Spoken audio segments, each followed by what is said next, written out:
visitan hoy y que toman este tiempo para reunirse. Sean todos bienvenidos a este lugar, nos alegra ver sus rostros. Somos la familia de Dios, amén. Este es el lugar que Dios nos provee para podernos reunir y es especial poder estar aquí. Y como todas las veces, Dios está interesado en hablar al corazón de nosotros, del hombre. Ese es el interés de Dios y Dios quiere hablar a su corazón y a mi corazón hoy. Por eso la Biblia dice que si oyeres hoy su voz, cada día oímos la voz de ¿quién? De Dios hablando ¿a quién? A nuestro corazón. Entonces le invitamos para que usted ahí donde está le diga al Espíritu Santo, háblame en esta mañana. Mire, hermano, que usted necesita, yo necesito, todos los que estamos en este lugar necesitamos. Dígale, Espíritu Santo, habla mi corazón, habla mi vida. Gracias por tu palabra, Señor. Te pedimos que sea tu gloria, tu unción, Señor, tu presencia aquí en este momento envolviéndonos, Señor. Disponemos nuestro corazón para escuchar esa hermosa palabra, Señor, esa palabra de vida, esa palabra preciosa, Señor. Háblanos, te queremos escuchar, queremos recibir tu palabra, Señor, en el nombre de Jesús, amén y amén.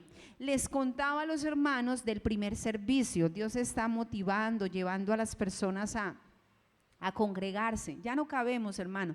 Dijo una hermana, ahorita nos va a tocar romper esa pared, porque Dios está trayendo las personas, está colocando ese sentir en las personas y esa sensibilidad de reconocer la necesidad que tenemos de ¿quién?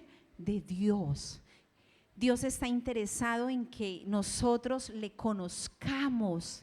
Dios está interesado en que el mundo le conozca, en que las personas, los niños, las familias le conozcan, y las iglesias se llenan domingo a domingo de personas que quieren conocer a Dios, amén. Queremos conocer a Dios, queremos hablar, y este mes se está celebrando el mes de la Biblia. La Biblia es el libro sagrado, es el libro precioso, las escrituras, el pensamiento de Dios para nosotros. Y les decía yo que este mes en el colegio colocaron los profes en todas las puertas del colegio, colocaron un versículo. Cuando yo iba pasando de salón a salón y mirando ese versículo, yo decía, Señor, yo quiero eso para mi vida, amén. ¿Y cuál era el versículo? Dice, tus leyes son el tesoro de mi corazón, son el deleite, son un deleite para mí. Y uno entiende que para el salmista eso era una realidad. Y cuando eso se hace una realidad para cada uno de los que estamos aquí reunidos, hermanito, nosotros comprendemos que anhelamos, hay un anhelo profundo por ser enseñados por la palabra de Dios. Los que se conectan al devocional, en la mañana a las 5:30, el Salmo 119, David le decía al Señor, enséñame, guíame en tus mandamientos, que yo ponga mi interés en tu palabra, que yo ponga mi interés en tus testimonios. Dice, porque tus juicios son verdad. Entonces había un interés en él de aprender de eso. ¿Por qué?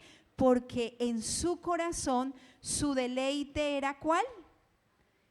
Tener ¿qué? ¿Cuál era el tesoro de él? ¿Cuál es su tesoro? El tesoro de nosotros debe ser ¿qué? La palabra de Dios.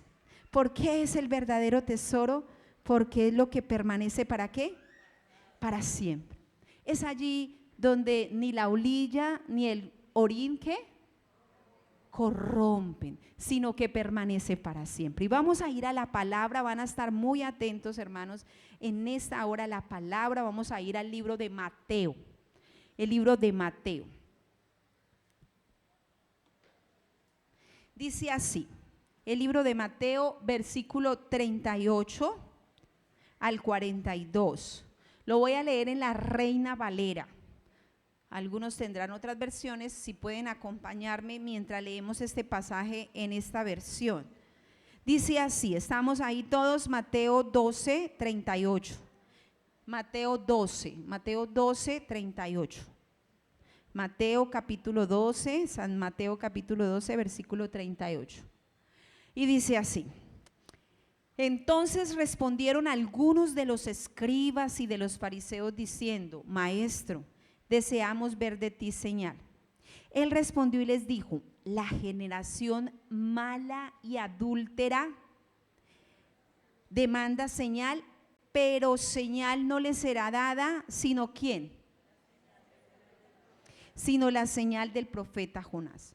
Porque como estuvo Jonás en el vientre de gran pez 3 días y 3 noches, así estará el Hijo del Hombre en el corazón de la tierra 3 días y 3 noches. Los hombres de Nínive se levantarán en el juicio con esta generación. ¿Y la qué? Porque ellos se arrepintieron a la predicación de Jonás, y aquí más que Jonás en este ¿qué? Lugar. La reina del sur, que Alá, se levantará en el juicio con esta generación y la condenará, porque ella vino de los fines de la tierra para oír la sabiduría de Salomón, y aquí más que Salomón en este lugar. Hermanos, cuando Jesús de Nazaret estuvo en la tierra enseñando, dice que Él estuvo enseñando el reino de Dios y las personas tenían dudas de quién era Jesús. Algunos decían: ¿de dónde tiene estas cosas? Verdaderamente este es un profeta. Algunos argumentaban eso: este es como profeta, porque ¿de dónde tiene esta sabiduría? ¿Quién le ha dado esa sabiduría y estos milagros que Él hace por su mano, que son hechos por su mano? Cuando venga el Cristo, ¿hará más señales que la que hace este Jesús? Se preguntaban. Y recordamos a Nicodemo, el principal de la sinagoga, cuando fue y le dijo: si para que alguien haga las señales, maestro, que tú haces, es porque Dios está con él. Así le dijo. Pero los fariseos y los saduceos y los escribas, cuando ellos escuchaban en que la gente estaba como en esa confusión, ellos a veces refutaban estos pensamientos y estos argumentos de la gente, y ellos les decían: pero ustedes saben de dónde viene Jesús, pero cuando venga el Cristo nadie va a saber de dónde ¿qué? De dónde viene. Le decían: este es un carpintero, mira, ahí está su madre María, están sus hermanas, están sus hermanos. Y nunca le dijeron a algún hombre que lo estaba defendiendo, le dijeron: nunca se ha levantado un profeta de Galilea. Entonces aquí, mientras ellos estaban en un contexto, cuando usted lee todo el capítulo, usted se va a dar cuenta que ellos estaban en un contexto donde tenían duda en su corazón. Y versículos atrás del pasaje que leímos, dice que la gente estaba atónita y decía: ¿será este aquel hijo de David? ¿Será este aquel hijo de David? ¿Será este el Cristo? ¿Será este el Mesías? Y cuando ellos decían esto, los fariseos y los saduceos y los escribas entraban en escena y le dijeron: ustedes están confundidos. Y le refutaban a Jesús y le decían: por el príncipe de Belcebú, en el nombre de Belcebú, echa fuera a los demonios. Y Jesús les decía: si Satanás echa fuera a los demonios por él mismo, su reino va a ser ¿qué? Destruido. Mas si yo por el dedo de Dios echo fuera a los demonios, el reino de Dios se ha acercado a vosotros. Y estaban en eso cuando los fariseos le dicen: venga, maestro. El versículo 38 dice: algunos fariseos y algunos escribas le dijeron: venga, maestro, muéstranos una señal. ¿Quiénes eran los fariseos? ¿Quiénes eran los saduceos? ¿Quiénes eran los escribas? Los escribas eran personas muy sabias, eran hombres muy estudiosos. Ellos estudiaban la ley y la transcribían y hacían comentarios de la ley, y ese era su ejercicio. Estaban como muy cerca de ese saber de Dios, de lo que Dios quería, la voluntad para el pueblo de Israel. Y los fariseos eran una secta religiosa muy respetada. Ellos conocían y guardaban los mandamientos de la ley y estaban como celosos de que se cumplieran todos estos mandamientos. Pero ellos necesitaban, como usted y yo, conocer a Jesús. Entonces ellos le dicen: danos una ¿qué? Señal. El Señor Jesús había hecho muchos milagros de sanidades, de multiplicación. La gente hablaba: oiga, ese Jesús de Nazaret hace cosas asombrosas, hace cosas sublimes. Pero ellos querían ver una señal, como si cayera un rayo del cielo, yo me imagino, y consumiera, así como en el día de Elías. ¿Recuerdan que él estaba con los profetas y pidió al Dios del cielo y consumió a esos 400 profetas? Ellos querían algo así. Y el Señor Jesús les dice esto: esta generación mala, dice el versículo 39, generación mala y adúltera, demanda señal. ¿Por qué el Señor Jesús le dice generación mala y adúltera? ¿Qué dice la Biblia? Que no había un justo, que no había aún uno, que no había quien entendiera, que no había quien buscara a Dios, que todos nos habíamos desviado, que todos hicimos cosas inútiles, que no hay quien haga lo bueno, dice Romanos, ni siquiera ¿qué? Uno. Y uno cuando lee ese pasaje, uno dice: eso era para esa generación. Nuestra generación sí es buena y recta.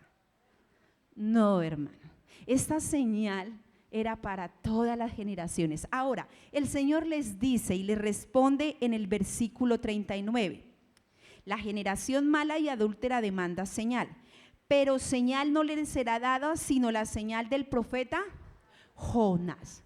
O sea, el Señor les dice: yo les voy a dar una señal. Y esa es una señal ¿qué? Permanente. Una señal que ha estado por los siglos de los siglos y que estará de generación en generación. Era la señal que esa generación y nuestra generación y nuestras generaciones antepasadas y las generaciones que podrán venir necesitan conocer. Y era la señal del Hijo del Hombre, del Hijo de Dios. Y era la señal que realmente iba a trasladarnos, hermanos, de ser una generación mala y perversa a convertirnos en hijos de Dios.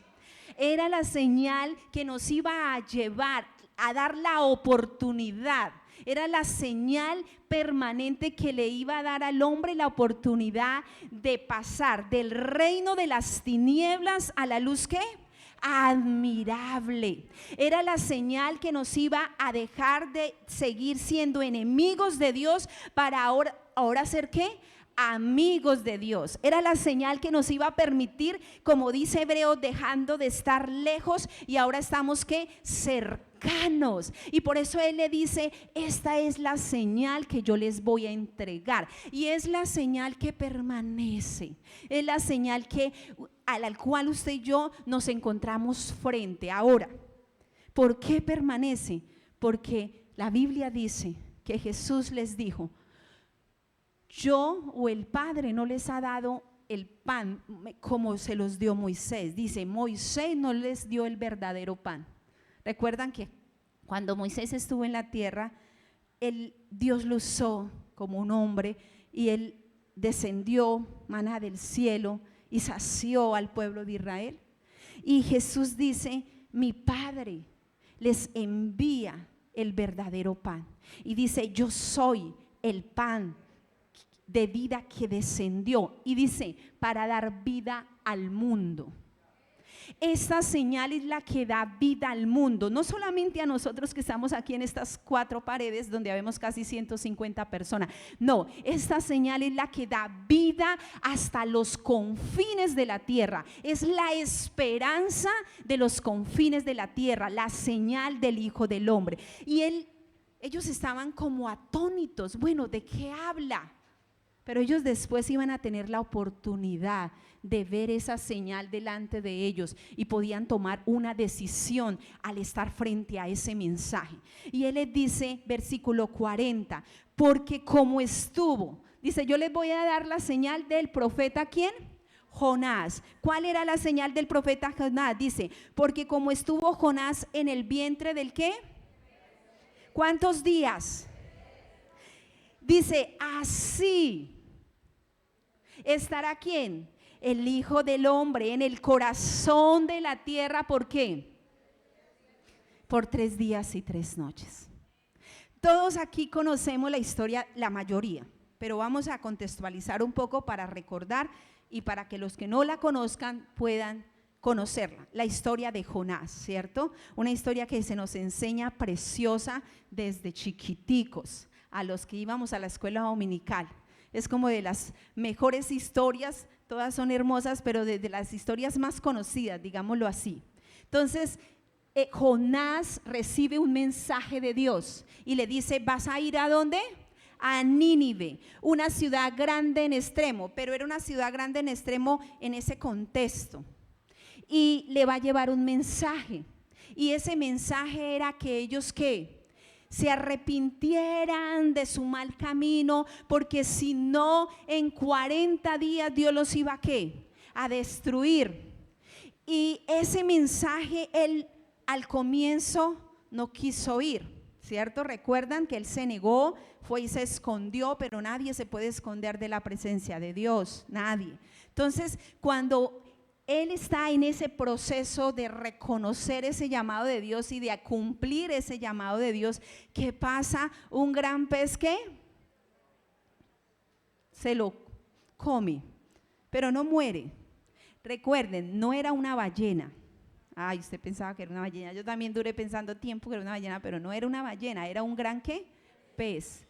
Y él dura allí 3 días y el pez, por orden de Dios, usted lee esa historia y usted dice, wow, los animales obedecen ¿a quién? A Dios. Dios le dijo al pez, lo vas a vomitar. ¿Y lo qué? Y lo vomitó. Y el pez lo vomitó y dice que él después se levantó. Mire lo que pasó. Vamos a ir a el libro de Jonás 3, 1 y 10. Vamos a adelantarnos un poquito al libro de Jonás 3, del 1 al 10.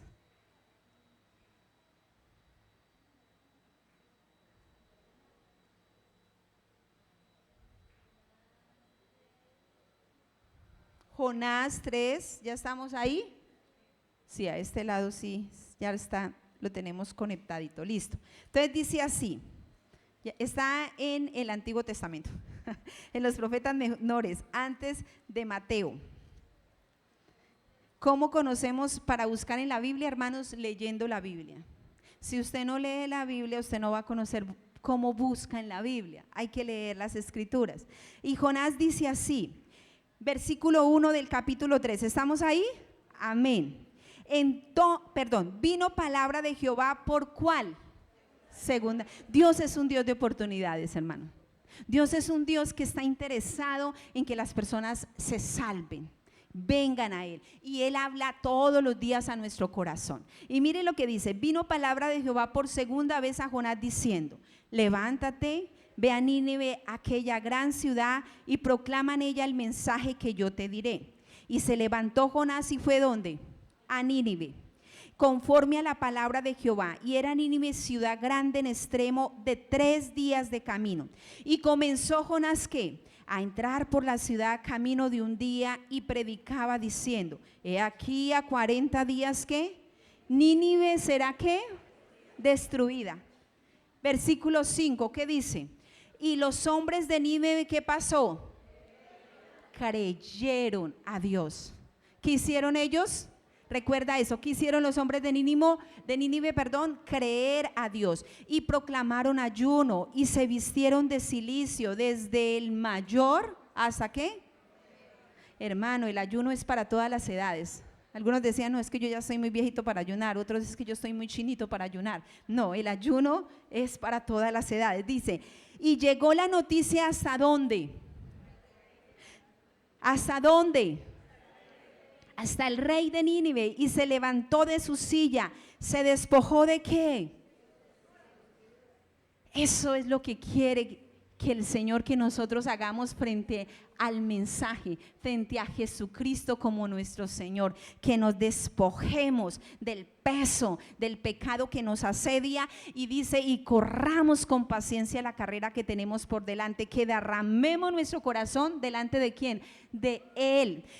El mensaje lo escuchó el rey, se despojó, dice, se vistió ¿de qué? De cilicio, se cubrió, se sentó sobre ceniza. ¿Qué hizo? Proclamar y anunciar en Nínive por mandato del rey y de sus grandes. ¿De quién?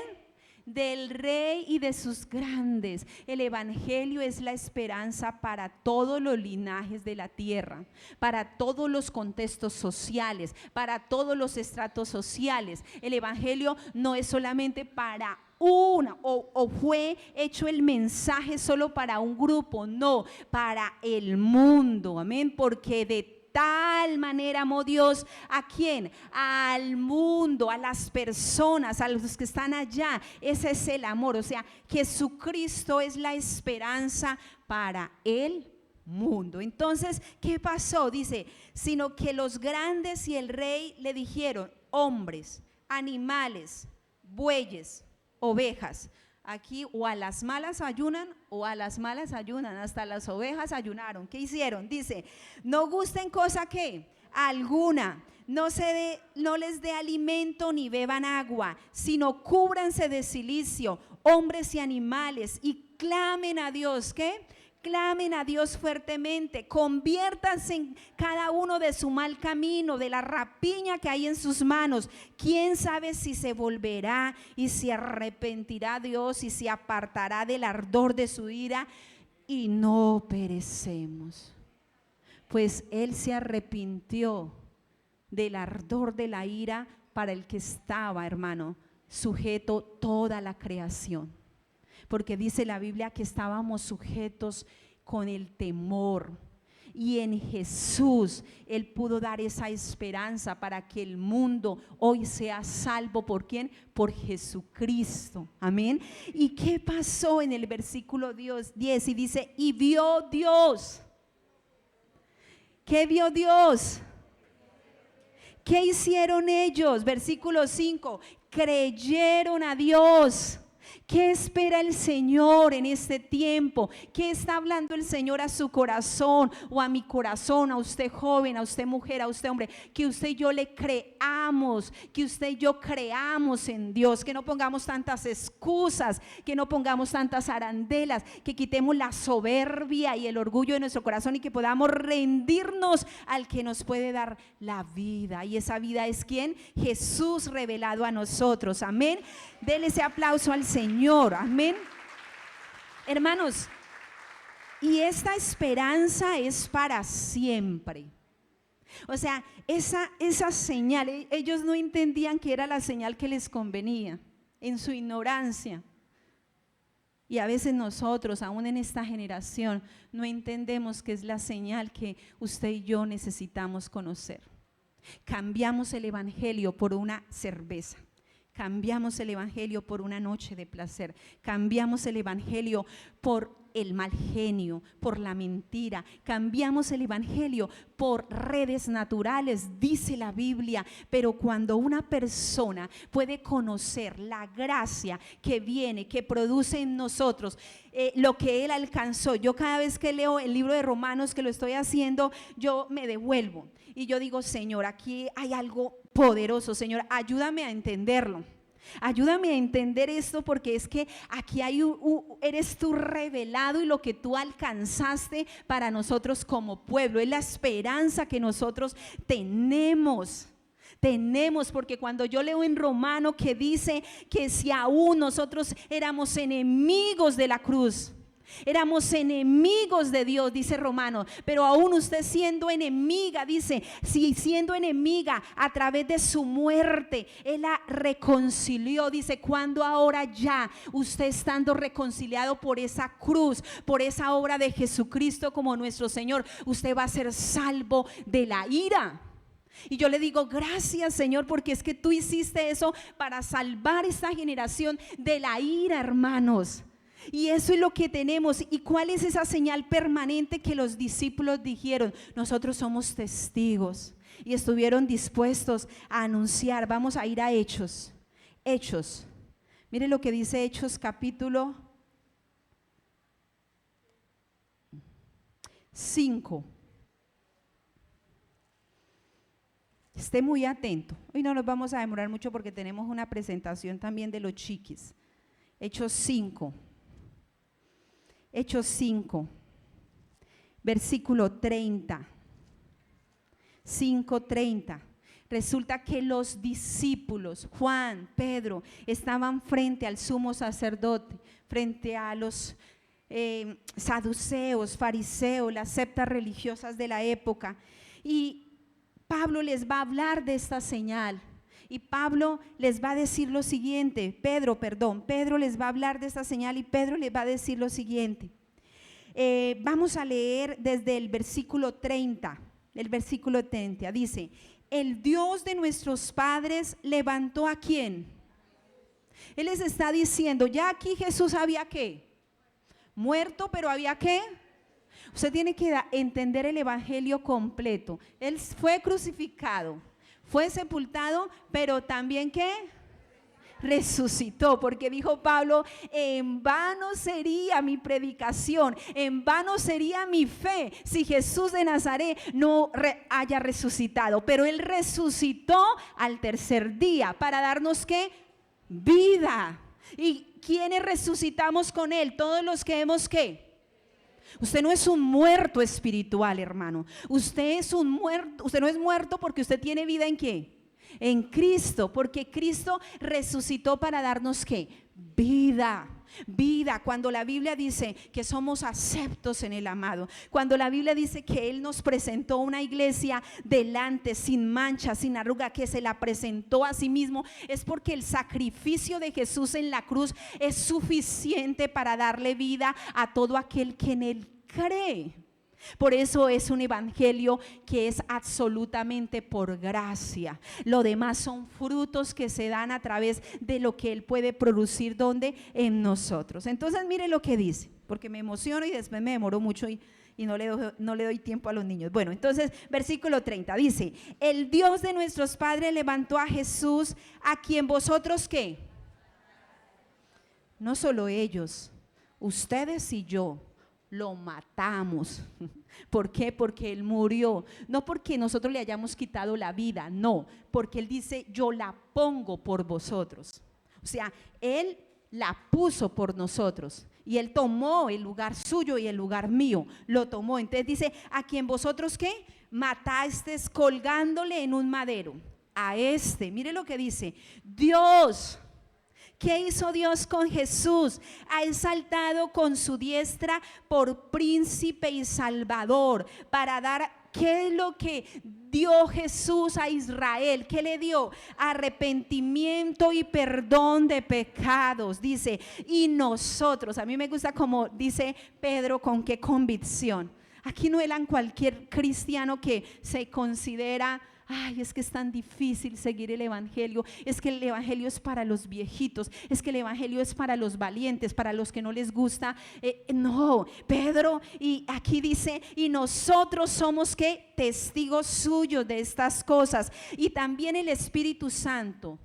Y me gusta eso que dice, el Espíritu Santo que lo dio el Padre a los discípulos. ¿Qué dice ahí? ¿A quiénes le ha dado el Espíritu Santo? A usted y a mí, que le obedecemos, que hemos creído en Él. Dice, el Espíritu Santo es testigo. Cuando el evangelio es revelado a nuestro corazón, esto es una obra que hace ¿quién? El Espíritu Santo. Y como Él vive en usted, le revela todas esas verdades espirituales que usted tiene que conocer para creer en Él. Entonces dice así, sigue diciendo, ellos oyendo esto, ¿qué pasaban?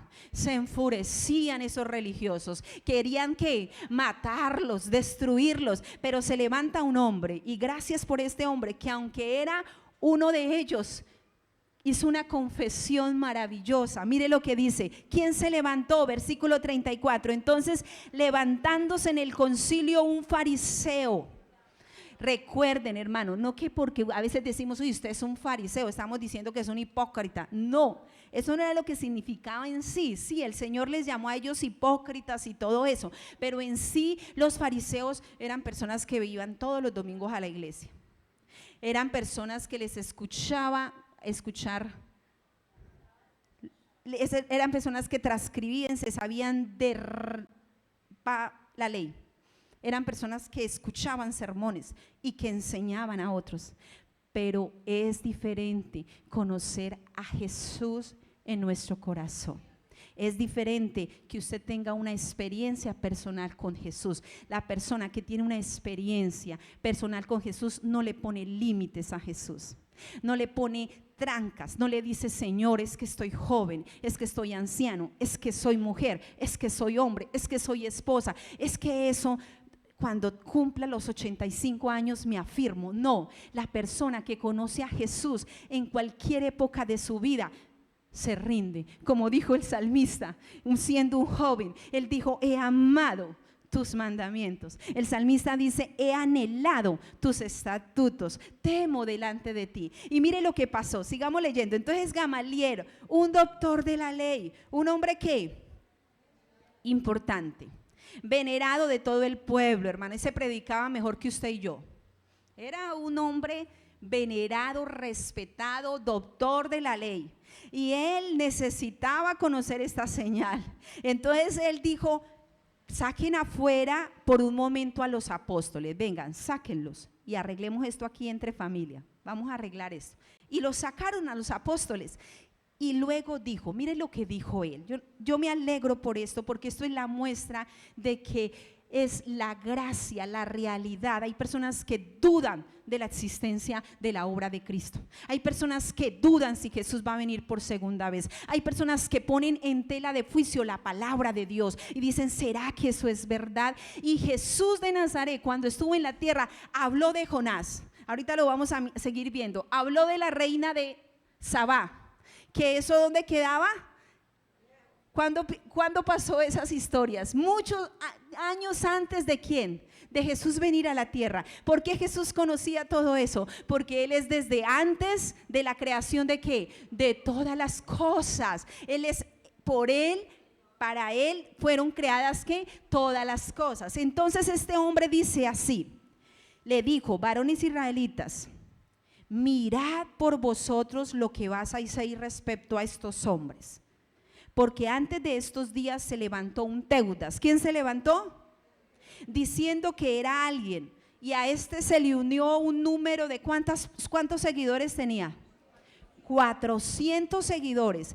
Pero fue muerto Teudas, ¿y qué pasó? Léalo. Fueron dispersados y reducidos ¿qué? A nada. Y después dice, después de este se levantó ¿quién? Otro hombre, Judas el Galileo, en los días del censo, y llevó en pos de sí a mucho pueblo. Pereció también él, y todos los que lo obedecían fueron ¿qué? Y ahora os digo, apartaos de este hombre y dejalos, porque si este consejo, esta obra es de los hombres, ¿se qué? Se desvanecerá. ¿Por qué eso no se desvaneció, hermano? Porque han pasado siglos de los siglos de los siglos y todavía se predica que Jesucristo es el Señor. Porque esta obra es de Dios, hermano. Y porque usted y yo tenemos el privilegio de estar delante de esa obra. Mire lo que dice, mas si es de Dios, no la podréis destruir. No seáis tal vez hallados luchando contra Dios. Estos hombres murieron y sus discípulos fueron reducidos a nada. Jesús de Nazaret murió, lo sepultaron, resucitó, pero después de eso se levantaron hombres, mujeres que a través de los siglos, hermano, nosotros estamos en un periodo de gloria, pero si nosotros conociéramos años atrás, días de la Reforma, donde había una persecución, pero Dios se ha provisto una generación que le ame, que le adore. ¿Sabe por qué? Porque esta obra no es de un pastor, porque esta obra no es de un líder.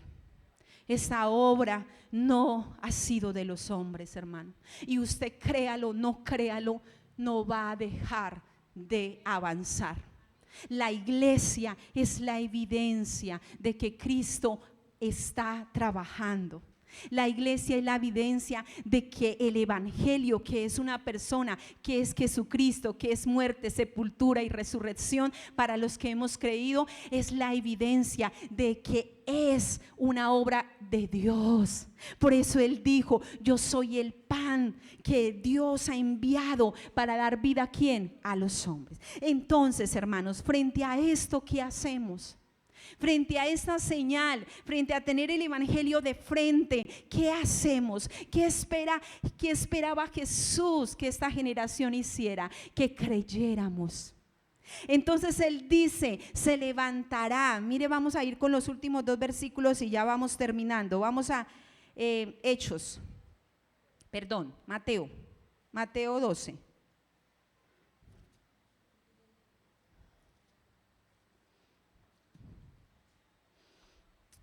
Lo voy a tratar de resumir, hoy como que el tiempo se me fue más rápido. Dice versículo 41 y 42, vamos a encontrar 2 personajes. 41, los hombres de Nínive se levantarán en el juicio con esta generación y la condenarán. Dice el Señor, los hombres de Nínive, ya recordamos cuál fue la historia de los hombres de Nínive. ¿Qué pasó con Nínive? ¿Qué pasó con la actitud de ellos frente al mensaje de Dios, cierto? Y dice que se levantarán contra esta generación y la ¿qué? ¿Por qué la condenarán? Porque no creyeron, es lo que les está diciendo. Mire lo que dice: porque ellos se arrepintieron a la predicación de ¿qué? De Jonás. Los hombres de Nínive, cuando Jonás predicó, dice la palabra en el versículo que leemos, dice que ellos creyeron y ¿qué? Y se arrepintieron. Dice el Señor: y he aquí más que Jonás. ¿En qué? Hermano, usted tiene de frente, al lado, la obra que le da la oportunidad, el evangelio, uno mayor que Jonás, uno mayor que Salomón, dice ahí. Y he aquí más que Jonás en este lugar.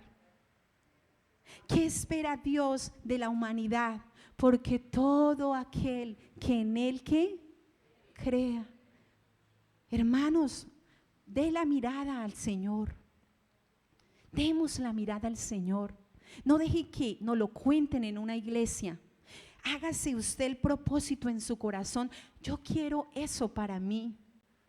Que sea su experiencia el conocer cuando se habla de qué es que el evangelio se ha revelado. Cuando el evangelio es revelado, el Espíritu Santo comienza y hace un nuevo nacimiento en mi vida, y mi vida se alinea a los pensamientos de ¿quién? De Dios. Entonces el Señor espera que las generaciones ante el mensaje del evangelio sea ¿qué? Creído.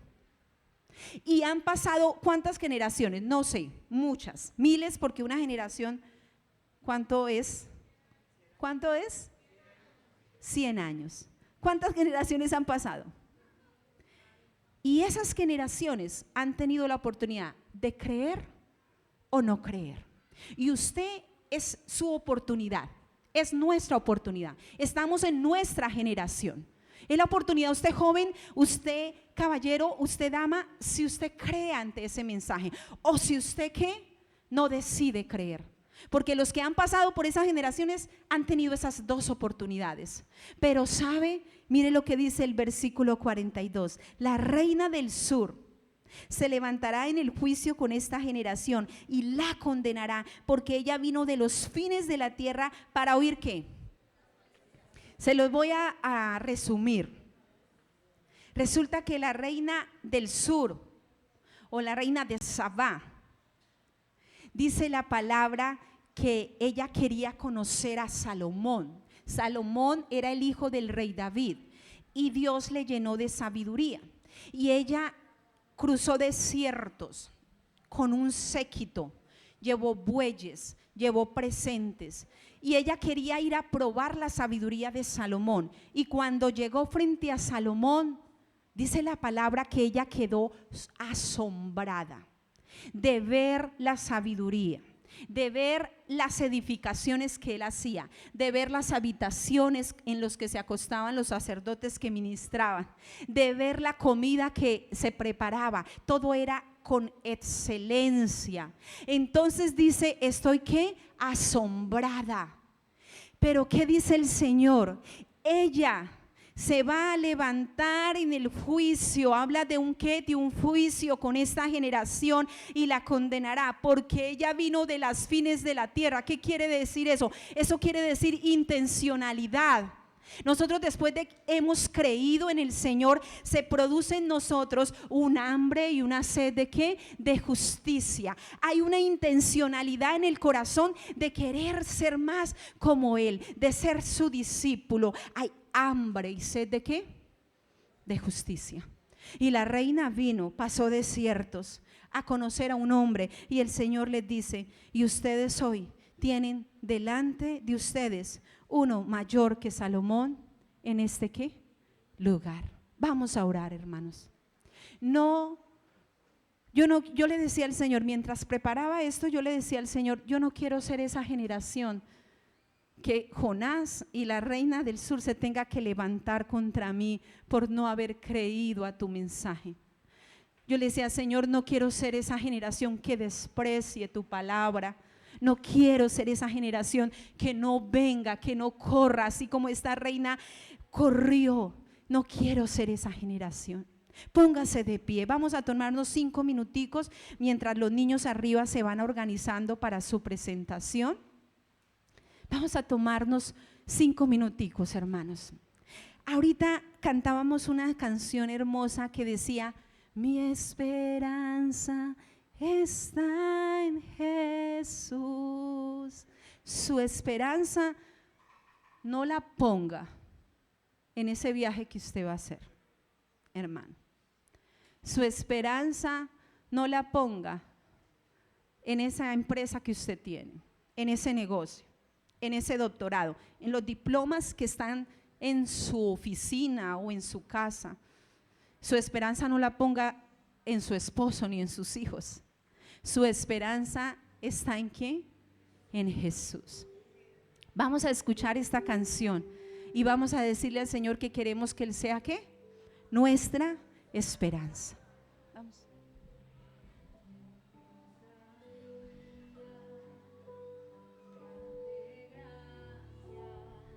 Inagotable tu gran amor, el Dios eterno bajo del cielo llevó el pecado y mi dolor,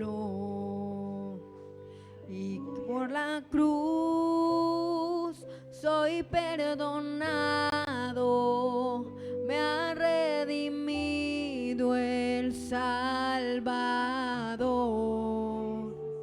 Hermoso Cristo, soy tuyo siempre, mi esperanza está en Jesús.